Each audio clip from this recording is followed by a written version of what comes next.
Denzel, you gotta raise your game or you get exposed. I was begging, hat in hand. True story. I never have ever heard that story. But that was only like a third of the stuff I got. D-A-Y-U-M. Damn. Yeah.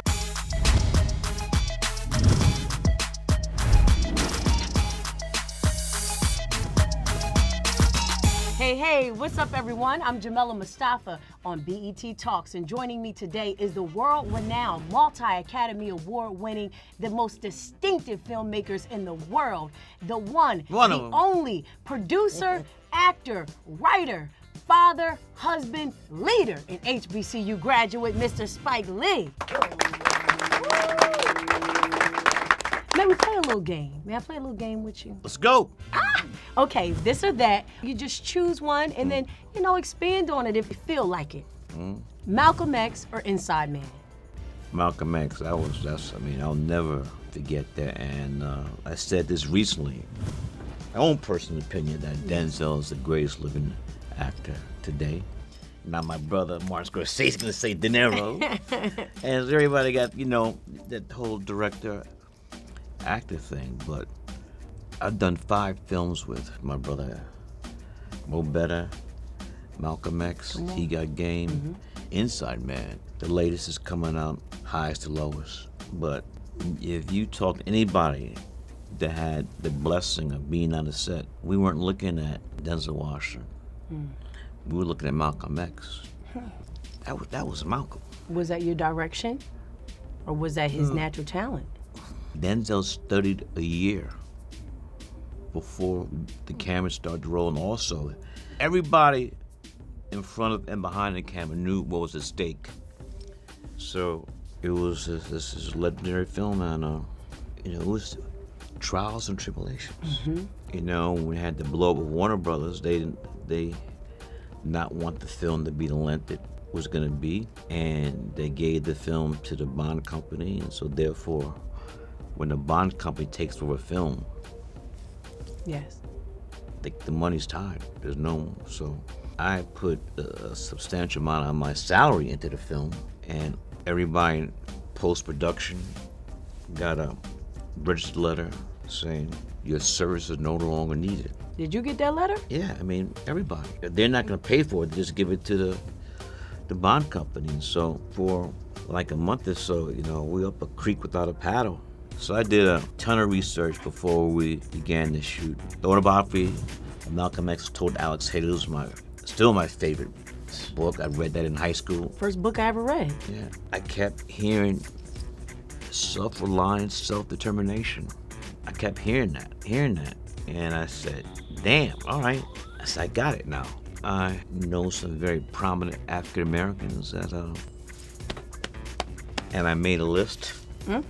And even after I made a list, it still took me another weeks or so to get the courage, because I was begging, had hat in hand. And also I was asking if they would give me money. It could not be used as a tax write-off. There was no shares, no profit coming from the films. Just I'd be like, gift. And everybody came through. Everybody on the list. Prince, Tracy Chapman, Janet Jackson, a great African-American woman, Peggy Cooper Capris, who's a philanthropist. She's no longer with us. Yes. I'm gonna say Miss Winfrey, that mentioned Miss Winfrey. Wow. Almost everybody's like, how much you need?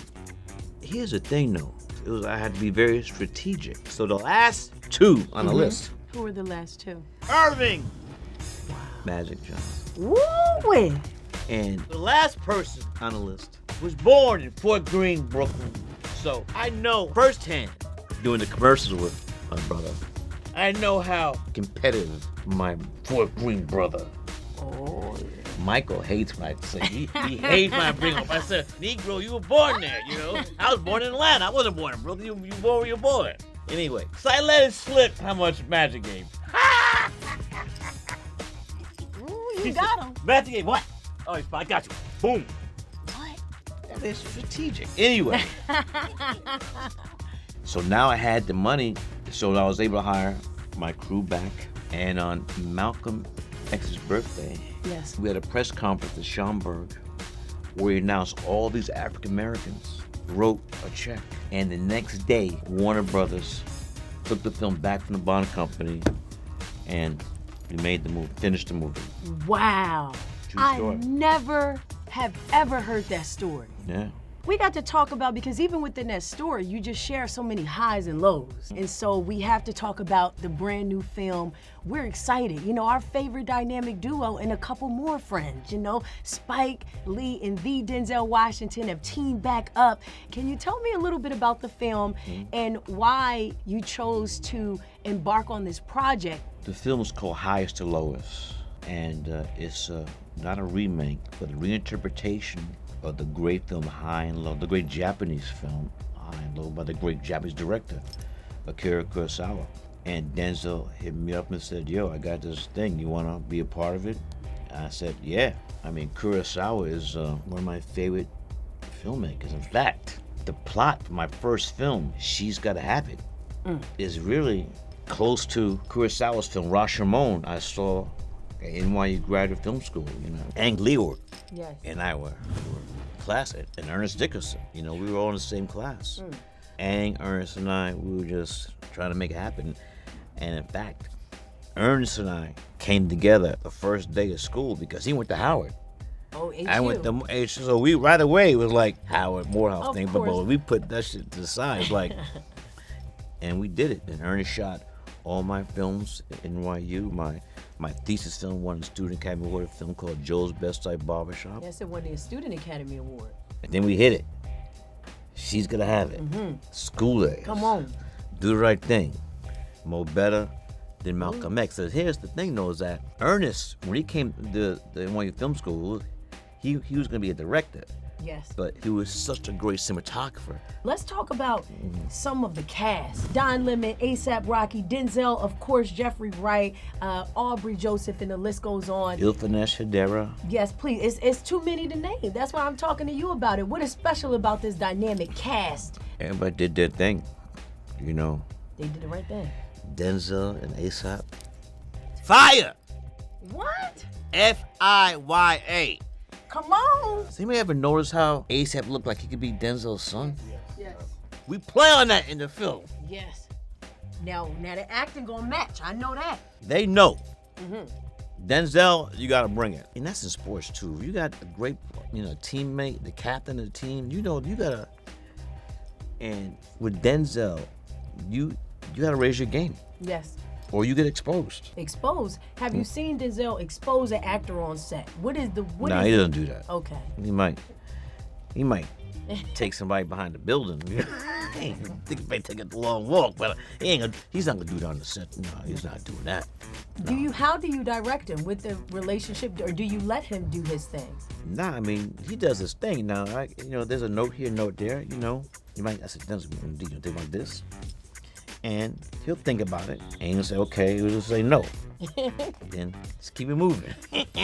Now, I Keep it believe moving. that in your past life, or maybe in the next, you are a huge basketball star. For some reason, it's something with you in the sports game. I know you don't see it, but I feel it. Working with rappers, athletes, what is that? From Ray Allen to A$AP Rocky. Jesus Shuttlesworth. Come on, Jesus Shuttlesworth, excuse Jesus. me, because he got what? Too much game. What is it about athletes and artists that are different from actors? Great athletes, listen, great athletes want to be coached. So he got game.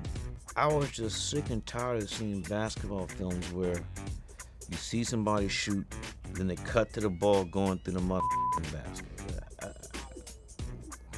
There's no way I was gonna find an actor who you would believe he's the phenom, Yes. the second coming. So I looked through everybody in the NBA who's young enough, and I looked at the players who were coming into the league, who got drafted, and I had a list, but Ray Allen was. Here's another thing is that the way the shooting schedule was, you weren't gonna have a summer.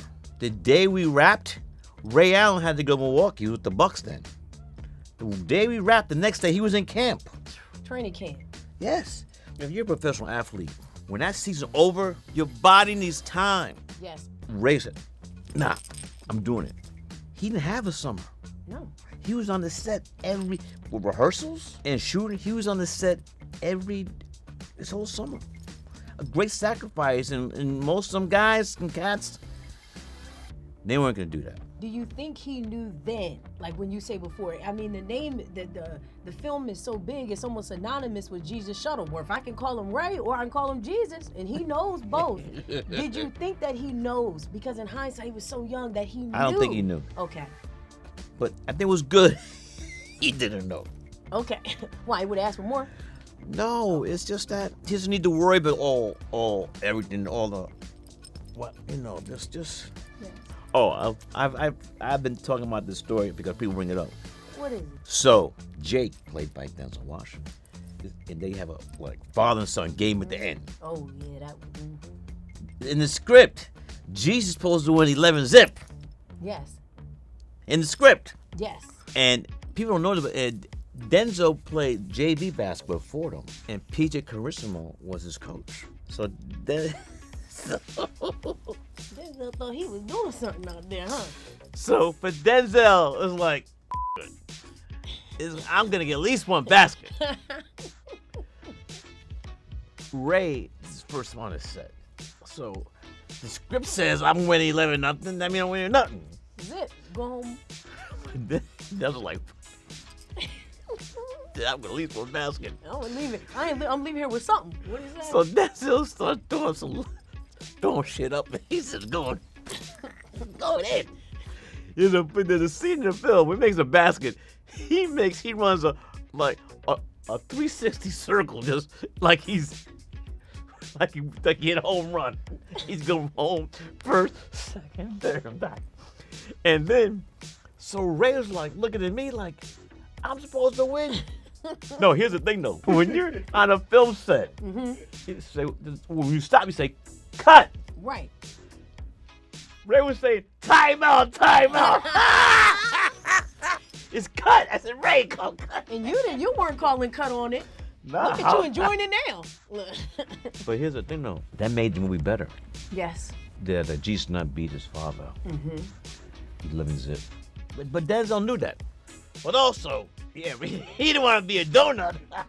Exactly. Listen, 24 films, right? Your 24th film. 24? I don't count them. Feature films? 24. 24 Let me. 24? 24 films. D-A-Y-U-M. Damn. Yeah. Damn. D-A-Y-U-M. Don't forget the boy. Do you still have those fun moments like that on set now? Being Yes. the Spike Lee, are you able to have those just fun moments? That has nothing to do with Spike Lee, but here's the thing, sister. I say my prayers and receive the blessings. And I tell my students, I'm a tenured professor at NYU, graduate film school. I've been teaching my students, teaching there for 30 years. I'm tenured, so they can't fire me. Anyway. Okay, it's hard to get you out now. They can't. So here's the thing, though, and this is what I tell my students over many, many years, that when you can make a living doing what you love, blessing. Because the majority of people on this earth go to a job, go to their grave, haven't worked at a job. They hate it. But here's the thing, though. Those people who die unhappy, they weren't able to find the thing that gives them joy. Yes. Because if you have a job that you love, you don't need an alarm clock. You have an internal alarm clock. Now, if you have a job you hate, that alarm, you keep, you go back. You love your job, get up, shower, you're ready to go. Let's do it. Was it ever a time where you no longer liked film or you no longer love film? I mean, No. There's times where, look. Highest to lowest. Yes, there's highs and lows, but Yes. just because you're doing what you love to do doesn't mean that it's easy. Yes. Or there's no, bumps, highs and lows. And then the work that my brother Denzel and I have done over the years, just the role. Bleak Gilliam, Malcolm X, Jake Shuttleworth, and Inside Man. His last name is Frazier. I wanted Chiwetel, his last name to be Monroe. And Denzel squashed that shit. He said we ain't having it.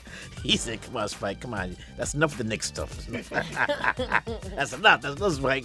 Have you guys ever been to a game together? Is it Pope Catholic? Hey. Courtside. Absolutely. That's the only side you're going. You don't want to be all the way up in there with the Spike. You right there with the Flyers. Well, I got my season tickets. Mm-hmm. Patrick Ewing's rookie year. Cool. When Dave DeBusschere pulled out that card and it said the Knicks, I got in the subway, slept outside that night.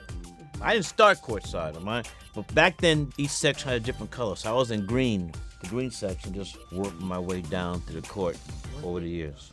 Yeah. So when I come, am I in the green or am I on the court?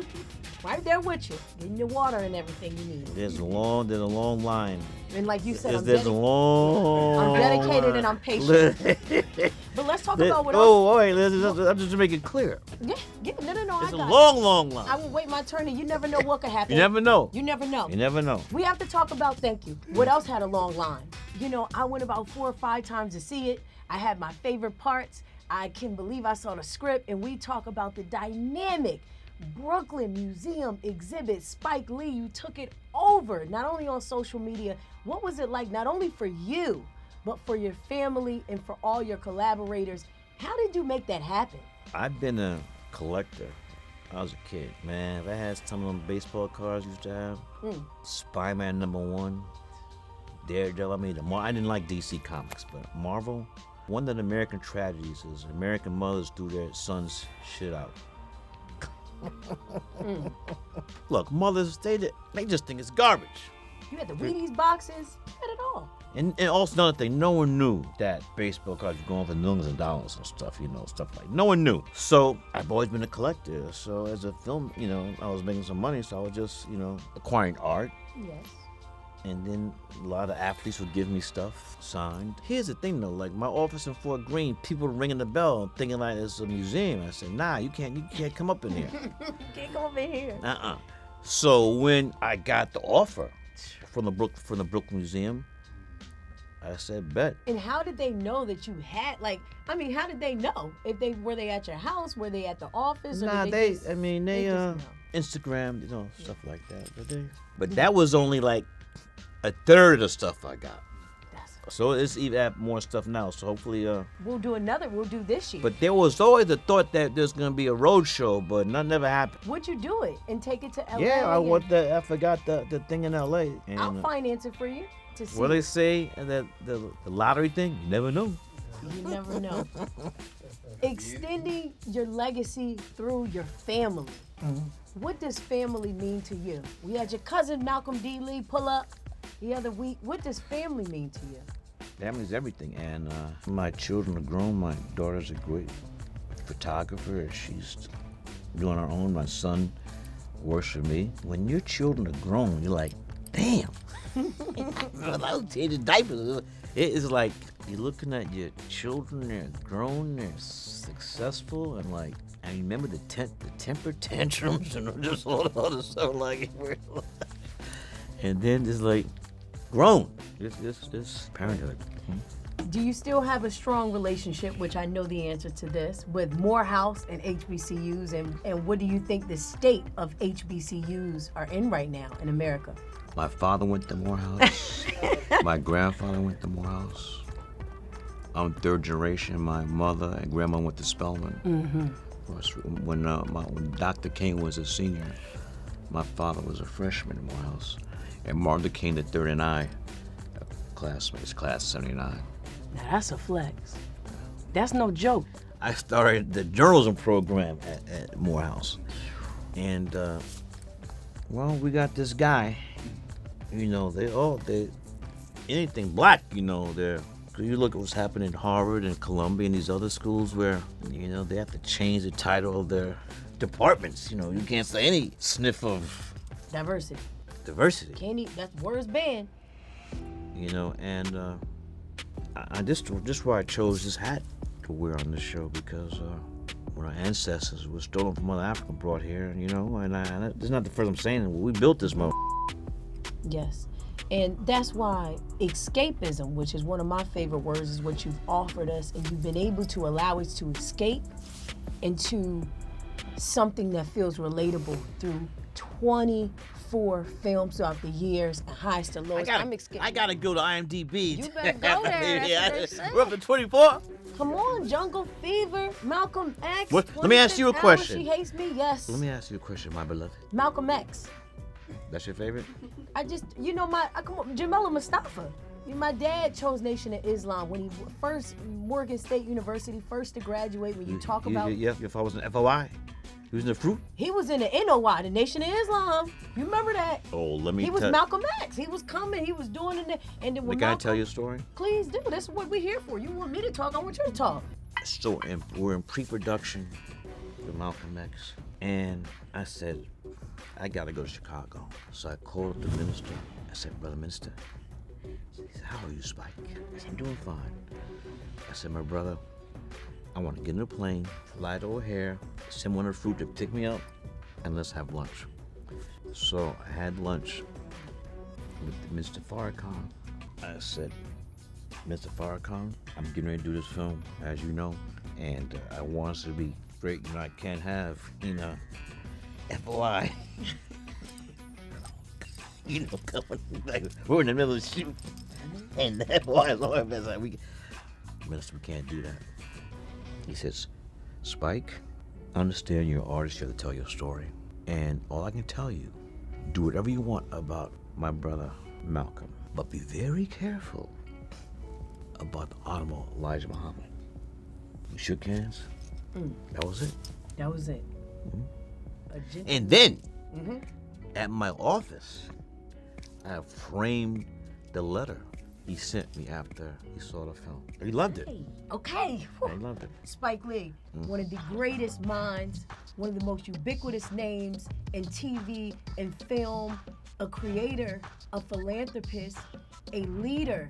You are the epitome of Black excellence, and most importantly, we're honored to have you. Your time is valuable, and we're grateful that you gave it to BET Talks. Thank you so much, brother. Highest to lowest. My movie, and put it on the list. Number one,